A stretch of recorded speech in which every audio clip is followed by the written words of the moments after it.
Everyone, आज बात करेंगे state bank of India PO SBI PO की जो वैकेंसी आई है उसके बारे में बात करेंगे। उसकी वैकेंसीज वगैरह देखेंगे, एलिजिबिलिटी देखेंगे, क्या क्राइटेरिया होता है वो सारा देखेंगे। नोटिफिकेशन आउट हो गया है एसबीआई पीओ का नोटिफिकेशन आउट हो गया है। और तो सबसे पहले इसकी वैकेंसी देखेंगे कि इसमें कितनी नंबर ऑफ़ वैकेंसीज़ हैं। तो ये रहा टोटल नंबर ऑफ़ वैकेंसीज 1500 है, 1500 टोटल नंबर ऑफ़ वैकेंसीज़ हैं। और उसके बाद इसमें देखेंगे कि इसका शेड्यूल क्या है। टेंटेटिव शेड्यूल है ये, और एसबीआई की तरफ से जारी किया गया है, जिसमें आपका एप्लीकेशन जो रजिस्ट्रेशन स्टार्ट हो गए हैं वो 18 जून से स्टार्ट हो गए हैं और 8 जुलाई लास्ट डेट है। और एप्लीकेशन फ़ी जो है वो फ़ी सबमिट करने की जो डेट है वो 18 जून से लेके 8 जुलाई तक फ़ी सबमिट कर सकते हैं। और जो अपना कॉल लेटर है, प्रीलिम्स एग्ज़ाम का जो एडमिट कार्ड है वो आपका जुलाई के दूसरे या तीसरे वीक में आ जाएगा।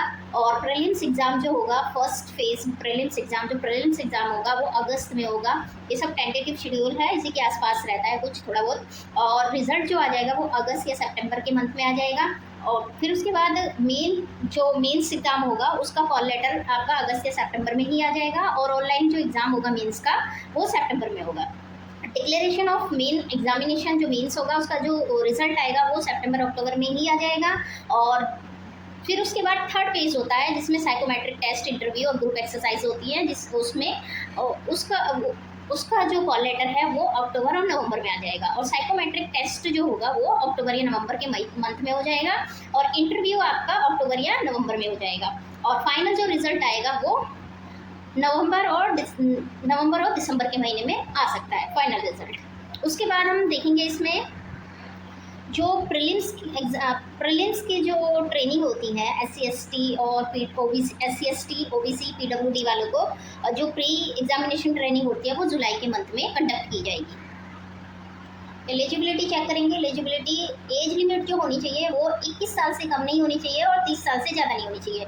21 से लेके 30 के बीच में आपकी जो भी अगर एज है तो आप इस एग्ज़ाम के फॉर्म को फिल कर सकते हैं। और वो भी आपकी जो एज है वो 1 अप्रैल 2026 से काउंट की जाएगी। अगर 1 अप्रैल 2026 तक आपकी एज 21 से कम है तो आप एलिजिबल नहीं हैं। और 30 इस डेट तक अगर 30 से ज़्यादा हो गए हैं तो भी एलिजिबल नहीं है।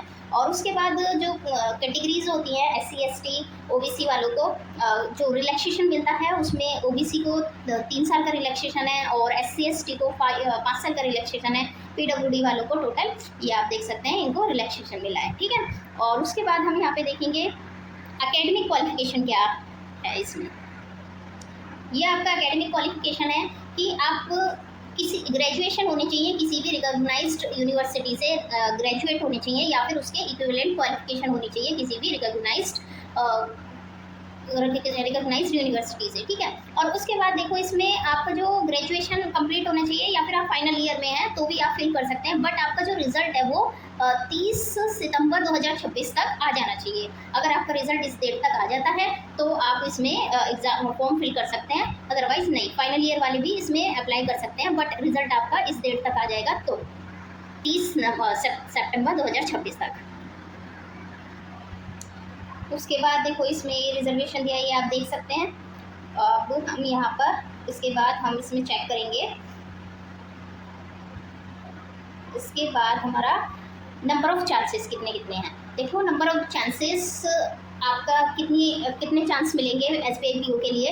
तो UR जो अनरिजर्व कैटेगरीज हैं और EWS वालों को 6 चांस मिले हैं। और इसमें आपका UR PWD EWS PWD और OBC PWBD इनको 9 चांस मिले हैं। और SC/ST वालों को SC/ST के जो PWBD वाले हैं उनको कोई रेस्ट्रिक्शंस नहीं है, उनके अनलिमिटेड चांसेस हैं, ठीक है। बट आपके ये नंबर ऑफ चांसेस काउंट कैसे होंगे? अगर आपने एग्ज़ाम दिया और प्रीलिम्स आप पास कर लिए तो उसके बाद आप मेंस देने के लिए बैठे तब आपका काउंट गिना जाएगा, अदरवाइज आपका काउंट नहीं गिना जाएगा। अगर आपने प्रीलिम्स पास नहीं हुआ है, आपका प्रीलिम्स पास नहीं हुआ तो काउंट नहीं गिना जाएगा, ठीक है। नेक्स्ट इसमें इसमें ये है कि जो आपको सिविल है अपना ये मेंटेन करके रखना है। Candidates are advise to check and confirm their CIBIL score status before apply करने से पहले आपका जो सिविल है वो पूरा मतलब आपको अपना सिविल कंफर्म करके रखना है। आपका कोई भी क्रेडिट ड्यूज, कोई भी ड्यूज जो है वो नहीं होने चाहिए before the date of joining the bank. जब आप बैंक को ज्वाइन कर लेंगे उससे पहले आपके सारे जितने भी ड्यूज हैं वो कंप्लीट होने चाहिए। और उसके बाद जिसका सिविल नहीं अभी जारी नहीं किया गया है, जिन्होंने स्टार्ट ही नहीं किया अपना सिविल, उसमें कोई दिक्कत नहीं है, कोई प्रॉब्लम नहीं है। बट जिनका सिविल है और तो उनका सिविल मेंटेन होना चाहिए, ये यहाँ पर साफ साफ लिखा है। नेक्स्ट इसमें आप देखेंगे कि सिलेक्शन प्रोसेस क्या होगा। सिलेक्शन प्रोसेस देखो, इसमें 3 फेज होते हैं। ये जो SBI PO होता है इसमें 3 फेज होते हैं। सबसे पहले प्रीलिम्स होगा, फिर उसके बाद मेंस होता है, फिर उसके बाद थर्ड फेज होता है जिसमें इंटरव्यू और साइकोमेट्रिक टेस्ट होता है। ठीक है, तो प्रीलिम्स देखेंगे इसमें क्या क्राइटेरिया है। प्रीलिम्स में देखो 4 सेक्शन आएंगे, प्रीलिम्स 100 मार्क्स का होगा टोटल, और इसमें 3 आपके सब्जेक्ट आएंगे। एक तो होगा इंग्लिश लैंग्वेज, इंग्लिश के 40 क्वेश्चन आएंगे और सारे क्वेश्चंस 1-1 मार्क के होंगे। और सेकंड होगा क्वांटिटेटिव एप्टीट्यूड, क्वांट के 30 क्वेश्चंस आएंगे जिसमें उसका जो एक नंबर के सारे क्वेश्चंस होंगे। थर्ड है रीजनिंग के 30 क्वेश्चंस आएंगे, एक नंबर के होंगे। टोटल नंबर ऑफ क्वेश्चंस 100 हो गए, टोटल नंबर ऑफ क्वेश्चन 100 है। Total marks, maximum marks, total marks हो गया 100 के 100 क्वेश्चंस हो गए। अब इसमें सब में टाइम कितना मिलेगा, 20 मिनट्स मिलेगा। तीनों सेक्शन में 20 मिनट्स का टाइम मिलेगा और उसका ओवरऑल जो टाइम मिलेगा वो 1 आवर का मिलेगा। ठीक है, और उसके बाद देखो यहाँ पर ये है कि there will be no sectional cut off in preliminary examination. कोई भी सेक्शनल कट ऑफ नहीं है प्रीलिम्स के एग्जाम के लिए। ठीक, और उसके बाद नेक्स्ट है सेकंड फेज में होगा मेन एग्जाम होगा। उसमें क्या आपका क्या क्राइटेरिया है ये देखेंगे। तो देखो मेन जो एग्जाम होगा उसमें आपका वो एक तो उसमें दो प्रोसेस होते हैं। एक होता है उसमें ऑब्जेक्टिव टेस्ट, दूसरा होता है descriptive test. Objective test 200 marks का होगा और डिस्क्रिप्टिव 30 मार्क्स का होगा, और ये ऑनलाइन ही होगा। ठीक है, तो 200 मार्क्स का जो ऑब्जेक्टिव होगा आपका, उसमें 4 सेक्शन आएंगे। 4 सेक्शन में पहला आएगा रीजनिंग के क्वेश्चंस 40 होंगे और टोटल मार्क्स 60 मार्क्स का होगा और टाइम मिलेगा 50 मिनट। फिर सेकंड होगा डेटा एनालिसिस एंड इंटरप्रिटेशन, इसके 30 क्वेश्चंस होंगे। 30 क्वेश्चंस में टोटल मार्क्स कितने का होगा, 60 नंबर का होगा और 45 मिनट मिलेंगे। फिर उसके बाद जनरल अवेयरनेस के क्वेश्चंस आएंगे, बैंकिंग से रिलेटेड, इकोनॉमी से रिलेटेड, उसके 60 क्वेश्चन आएंगे, 60 क्वेश्चंस आएंगे, टोटल 60 मार्क्स के, 45 मिनट्स इसमें भी मिलेंगे।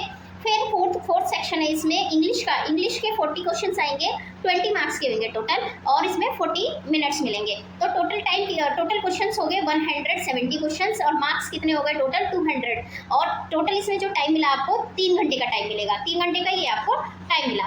प्लस उसके बाद नेक्स्ट होगा आपका इसमें इसी के अंदर डिस्क्रिप्टिव होगा, जिसमें आपको डिस्क्रिप्टिव के 3 क्वेश्चंस आएंगे। 3 क्वेश्चंस 30 मार्क्स के होंगे और 30 मार्क्स के होंगे, और इसको करने के लिए आपको 30 मिनट मिलेंगे अलग से। तो 3 घंटे वो हो गए और 30 मिनट ये हो गए, तो टोटल जो टाइम हो गया आपका वो हो गया 3 घंटे 30 मिनट्स। 3 घंटे 30 मिनट्स का टोटल टाइम हो गया। और टोटल नंबर ऑफ क्वेश्चंस हो गए 200 क्वेश्चंस वो थे ऑब्जेक्टिव के, और डिस्क्रिप्टिव के 30 क्वेश्चंस हो गए। टोटल नंबर ऑफ क्वेश्चन 230 हो गए। और इसमें देखो 3 क्वेश्चंस आएंगे, वो कौन कौन से होंगे। पहला होगा ईमेल का क्वेश्चन, ईमेल के 2 क्वेश्चंस आएंगे जिसमें से आपको एक करना होगा। फिर है सेकंड होगा आपका सिचुएशन एनालिसिस का, दो क्वेश्चंस आएंगे जिसमें से आपको एक करना है। थर्ड आपका आएगा या तो रिपोर्ट आ सकती है, रिपोर्ट राइटिंग, या प्रेसाइज राइटिंग आ सकती है, जिसमें कोई 2 में से एक आपको लिखना होगा। ठीक है, ये हो गया मेन एग्जाम का सेकंड फेज। और उसके बाद है फेज देखेंगे, थर्ड फेज में क्या होगा। तो देखो थर्ड फेज में कैसे किस कैंडिडेट को थर्ड फेज में जाने का मौका मिलेगा, वो मेन एग्जाम के अकॉर्डिंग होगा। जो मेन एग्जाम में कट ऑफ बनाई जाएंगी वो मेन एग्जाम को देखते हुए बनाई जाएंगी। मेन एग्जाम में की कट ऑफ होंगी, उसके बाद उसको जो क्वालिफाई कर लेगा वो बच्चा थर्ड फेज में जाएगा। और जो मेन एग्जाम है उसमें ना सेक्शनल सारे जो टेस्ट हैं, टेस्ट 1, 2, 3, 4 और डिस्क्रिप्टिव पेपर, सब में अलग अलग सेक्शनल स्कोर रखा जाएगा। सेक्शनल कुछ क्वालिफाइंग स्कोर होगा। ठीक है, सेक्शनल कट ऑफ है यहाँ पर, सेक्शनल क्वालिफाइंग स्कोर है यहाँ पर। ठीक है, और उसके बाद आपको क्वालिफाइंग स्कोर कितना होगा मिनिमम, वो कैटेगरी वाइज जो वैकेंसी है उसके 3 गुना बच्चों को बुलाया जाएगा, 3 गुना कैंडिडेट्स को उसमें बुलाया जाएगा। अब यहाँ पे देख लेते हैं कि रॉन्ग आंसर करने पे नेगेटिव मार्किंग कितनी है। तो 1/4 आपके नेगेटिव मार्क्स हैं, 1/4 नेगेटिव मार्क होंगे और नेगेटिव मार्किंग है 1/4 दोनों में, प्रीलिम्स एंड मेंस में। ठीक है, नेक्स्ट थर्ड फेज देखेंगे कि थर्ड फेज में क्या क्या होगा। थर्ड फेज में सबसे पहले होगा ये साइकोमेट्रिक टेस्ट होगा। साइकोमेट्रिक टेस्ट में आपका इसमें टोटल कितने नंबर का होगा ये थर्ड साइकोमेट्रिक टेस्ट में। इसमें क्या होगा, एक तो ग्रुप एक्सरसाइज होगी प्लस इंटरव्यू होगा। ग्रुप एक्सरसाइज आपका 20 मार्क्स का होगा और इंटरव्यू 30 मार्क्स का होगा, टोटल 50 मार्क्स का होगा। थर्ड फेज टोटल 50 मार्क्स का होगा। फिर उसके बाद the minimum qualifying marks for the group exercise and interview will be decided by the bank decide करेगा कि टोटल जो ग्रुप एक्सरसाइज और इंटरव्यू के क्वालिफाइंग मार्क्स कितने हैं। और उसके बाद थर्ड फेज कंप्लीट हो जाएगा। उसके बाद फाइनल रिजल्ट आएगा और फाइनल रिजल्ट SBI की वेबसाइट पे अपलोड कर दिया जाएगा। जिस भी डेट को होगा वो बता देंगे। ठीक है, ये आपका नोटिफिकेशन था SBI PO का। ये मेन जितनी भी इंफॉर्मेशन थी ये इसमें सब आपका क्लियर हो गया। बाकी ये सब आप देख सकते हैं। इसमें ये सारा गाइडलाइंस लिखी हुई है, कैसे आपको सेंटर वगैरह कहाँ पर हैं और बाकी फॉर्म कैसे फिल करना है, ये सारा इसमें गाइडलाइंस लिखी हुई है, ये आप देख सकते हैं। ठीक है।